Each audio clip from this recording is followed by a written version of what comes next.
सातारा जिल्ह्यामध्ये मागच्या 4 दिवसांपासून पश्चिम भागातल्या घाट माथ्यावरती मोठ्या प्रमाणावरती पाऊस पडतोय। साताऱ्यातल्या 19 प्रमुख पर्यटन स्थळांना बंद करण्यात आलेलं आहे।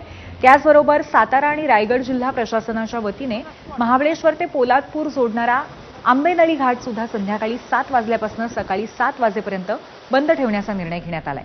याचाच आढावा घेतलाय आमच्या प्रतिनिधींनी।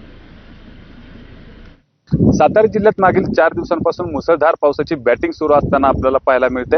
डोंगरी भागामध्ये अक्षरशः हाहाकार पावसानं घातलेल्याचं चित्र आपल्याला एकंदरीत पाहायला मिळत होतं। या भागांमधील काही रस्ते खचले, त्याचबरोबर दरडी कोसळण्याचं प्रमाण देखील वाढलं आहे। जो डोंगरी भाग आहे या भागांमध्ये मोठा पाऊस झाला आहे।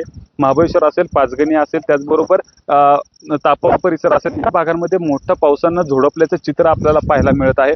त्या भागांमधील जी धरणं आहेत, जी पर्यटन स्थळं आहेत, ते देखील बंद करण्याचा निर्णय सातारा जिल्हा प्रशासनाच्या माध्यमातून घेण्यात आल्याचं आपल्याला पाहायला मिळत आहे।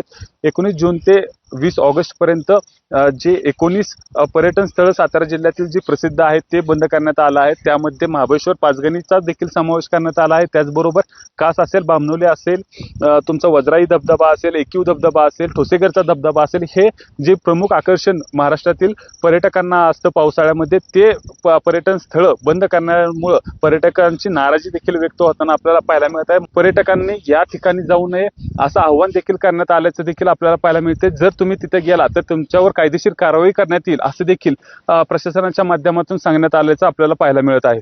कॅमेरामन ओमकारसह वैभव बोडके, एबीपी माझा, सातारा।